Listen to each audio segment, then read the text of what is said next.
semua, Shalom, Namo Buddhaya. Yang terhormat Ibu Ariatni selaku guru pengampu mata pelajaran Bahasa Indonesia di kelas 11 MIPA 1 dan juga teman-teman yang menonton video ini. Pada kesempatan kali ini saya akan membawakan materi Bahasa Indonesia mengenai proposal. Yang pertama, kita mulai dari pengertian proposal itu sendiri. Dalam Kamus Besar Bahasa Indonesia, proposal diartikan sebagai rencana yang dituangkan dalam bentuk rancangan kerja. Proposal dibuat dengan dua tujuan utama. Yang pertama, proposal dibuat dengan tujuan untuk mendapatkan izin atau persetujuan atas kegiatan yang akan dilaksanakan. Yang kedua, proposal juga biasanya dibuat untuk mengajukan permohonan dana. Nah, teman-teman, proposal ini memiliki 5 ciri-ciri. Yang pertama, proposal dibuat untuk meringkas suatu kegiatan. Yang kedua, proposal dibuat secara singkat agar pihak donatur ataupun pembaca dapat mengetahui pokok isi acara dalam proposal tersebut. Yang ketiga, proposal dibuat sebagai pemberitahuan pertama sebuah kegiatan akan dilaksanakan. Yang keempat, itu adalah proposal dibuat dengan tujuan dan latar belakang. Lalu yang kelima, proposal biasanya berupa lembaran-lembaran yang berisi tentang susunan kegiatan yang nantinya akan diserahkan oleh penyelenggara kepada pihak donatur. Nah, tujuan dari pembuatan atau penyusunan proposal itu sendiri, yang pertama, untuk menjelaskan secara tidak langsung kepada pihak-pihak yang ingin mengetahui kegiatan dalam proposal tersebut. Yang kedua, menjadi rencana yang nantinya dapat mengarahkan panitia untuk menjalankan kegiatan dalam proposal tersebut. Yang ketiga, sebagai titik acuan. Yang keempat, sebagai alat yang digunakan untuk memohon persetujuan. Dan yang kelima, untuk meyakinkan para donatur agar nantinya dapat bekerja sama untuk menyumbangkan finansialnya dalam kegiatan yang ada dalam proposal. Selanjutnya kita lanjut pada menemukan informasi-informasi penting di dalam proposal. Adapun langkah-langkahnya, yang pertama kita harus membaca keseluruhan bagian ataupun struktur proposal. Yang kedua, kita harus mencermati pokok-pokok isi proposal, mulai dari pihak penyelenggara, bentuk kegiatan, latar belakang kegiatan, hingga lampiran pada proposal. Lalu yang ketiga, kita dapat mencatat pokok-pokok informasi yang terdapat dalam proposal melalui pokok-pokok isi yang telah ditemukan sebelumnya. Nah, teman-teman, sekarang kita akan lanjut pembahasan pada jenis-jenis proposal. Jenis-jenis proposal itu dapat kita bagi menjadi dua. Yang pertama berdasarkan bentuknya dan yang kedua berdasarkan tujuan penulis. Yang pertama adalah berdasarkan bentuk.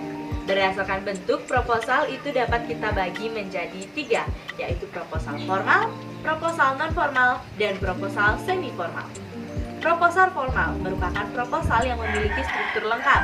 Struktur lengkap proposal itu ada 3, yaitu pendahuluan, isi, dan penutup. Di bagian pendahuluan itu biasanya terdiri atas sampul, halaman judul, kemudian kata pengantar, dan juga lembar pengesahan.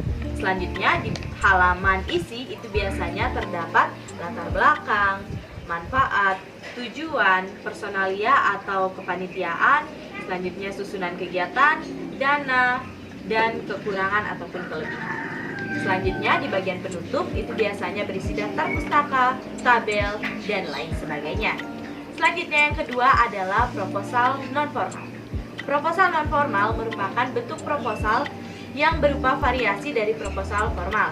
Proposal ini biasanya berupa memorandum atau surat-surat yang di dalamnya terdapat permasalahan, saran, dan juga solusi dari permasalahan itu sendiri. Selanjutnya yang ketiga itu adalah proposal semi-formal. Proposal semi-formal hampir sama dengan proposal non-formal, di mana proposal ini merupakan proposal yang tidak sesuai atau proposal yang tidak selengkap proposal formal, di mana dia biasanya tidak memiliki syarat-syarat proposal formal. Selanjutnya, kita akan membahas jenis proposal berdasarkan tujuan penulis. Berdasarkan tujuan penulis, proposal itu ada 6. Yang pertama adalah proposal riset atau penelitian, yang dimana proposal ini dibuat dengan tujuan untuk pengadaan riset ataupun penelitian.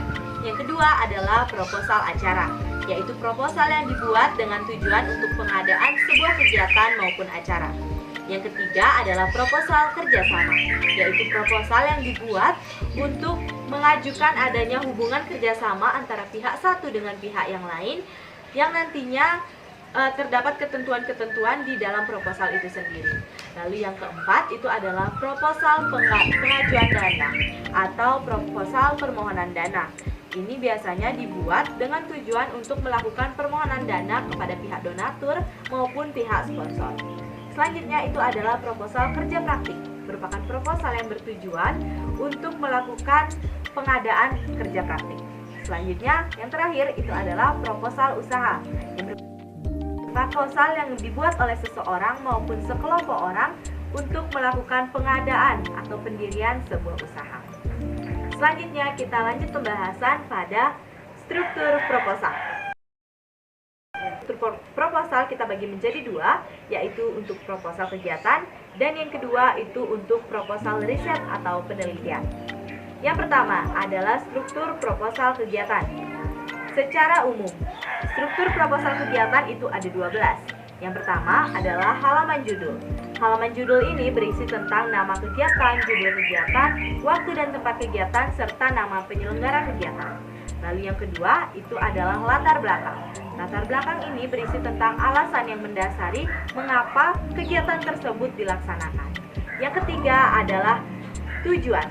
Tujuan ini biasanya dituliskan secara singkat, padat, dan rinci, di mana tujuan ini bisa lebih dari satu dan diurutkan dari tujuan yang paling penting lalu diikuti oleh tujuan-tujuan lainnya.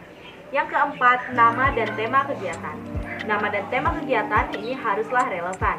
Judul kegiatan itu harus memiliki ketentuan yang dimana dia harus singkat, padat, dan jelas, kemudian relevan dengan tema yang diambil. Selanjutnya yang kelima itu adalah bentuk kegiatan. Bentuk kegiatan ini merupakan format atau bentuk penyajian dari kegiatan itu. Mulai contohnya itu seperti lomba-lomba, nama lomba, dan lain sebagainya. Lalu yang keenam itu adalah peserta. Peserta merupakan seseorang atau orang-orang yang nantinya menjadi sasaran kegiatan tersebut. Jadi siapa sih yang akan menjadi peserta dalam kegiatan tersebut, disinilah dicantumkan. Selanjutnya yang ketujuh itu merupakan waktu dan tempat kegiatan. Waktu dan tempat kegiatan ini meliputi hari, tanggal, bulan, tahun, dan juga tempat akan dilaksanakannya kegiatan tersebut. Selanjutnya itu adalah penyelenggara ataupun panitia. Dalam susunan ini itu terdapat susunan kepanitiaan yang dimulai dari ketua panitia, wakil ketua panitia, sekretaris, bendahara, dan seksi-seksi bidang lainnya. Nah, di mana di susunan kepanitiaan ini biasanya itu berisi kontak person, yaitu nomor telepon yang nantinya bisa dihubungi ketika terdapat peserta yang ingin mendaftarkan diri untuk menjadi peserta dari kegiatan tersebut. Selanjutnya yang ke-9 itu ada jadwal atau susunan acara. Pada bagian ini terdapat susunan acara yang biasanya dituangkan dalam bentuk tabel dan acara-acara tersebut akan dirinci mulai dari nama kegiatannya, kemudian waktunya juga. Nah, yang ke-10 itu adalah rancangan anggaran. Rancangan anggaran ini biasanya berisi pengeluaran, pemasukan, dan juga jumlah anggaran yang diperlukan untuk mendanai dan membiayai kegiatan tersebut. Lalu yang ke-11 itu adalah penutup. Pada bagian penutup itu biasanya berisi tentang sepatah dua patah kata dari penyelenggara agar nantinya dapat menarik perhatian dan minat para pembaca untuk ikut serta dalam kegiatan tersebut. Lalu yang terakhir itu adalah lampiran.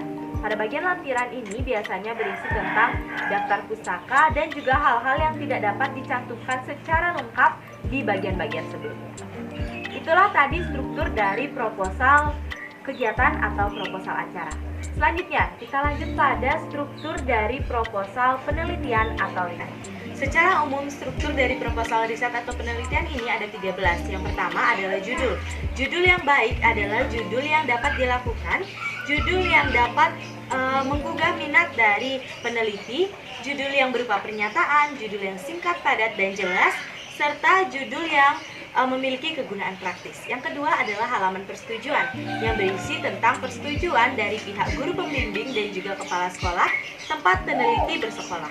Yang ketiga adalah abstrak. Abstrak ini merupakan gambaran singkat yang berkenaan dengan tujuan penelitian, latar belakang penelitian, dan juga manfaat penelitian.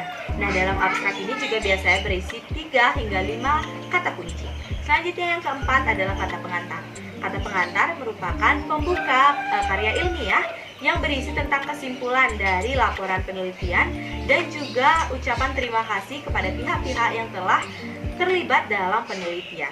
Selanjutnya yang kelima itu adalah latar belakang. Nah, pada latar belakang ini berisi tentang pernyataan singkat terkait dengan penelitian yang disusun secara sistematis, biasanya berupa kalimat deduktif. Nah, pada latar belakang ini berisi tentang alasan mengapa penelitian tersebut dilaksanakan. Selanjutnya yang keenam adalah rumusan masalah. Rumusan masalah ini dapat berupa kalimat pernyataan masalah maupun pertanyaan masalah yang nantinya akan dibahas pada metode penelitian. Selanjutnya yang ketujuh itu adalah tujuan penelitian.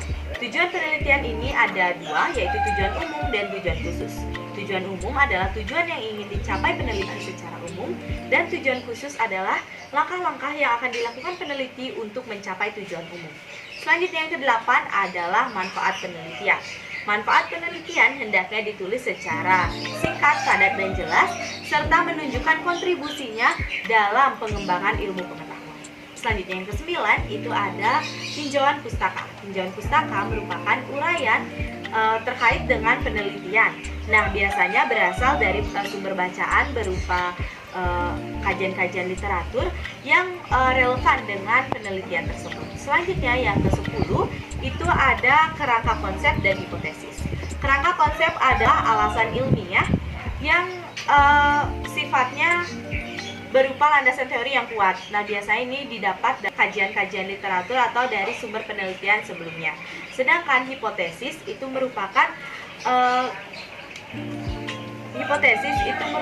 dugaan sementara yang sifatnya tidak mutlak.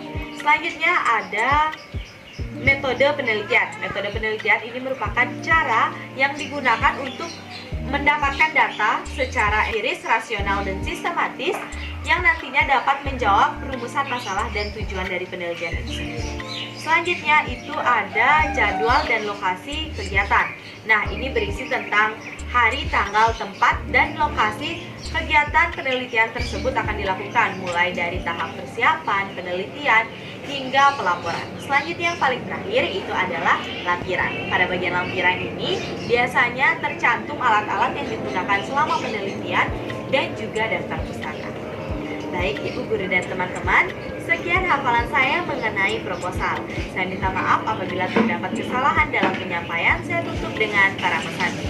Om Santi Santi Santi Om. Wassalamualaikum warahmatullahi wabarakatuh. Shalom, namo buddhaya, salam sejahtera bagi kita semua.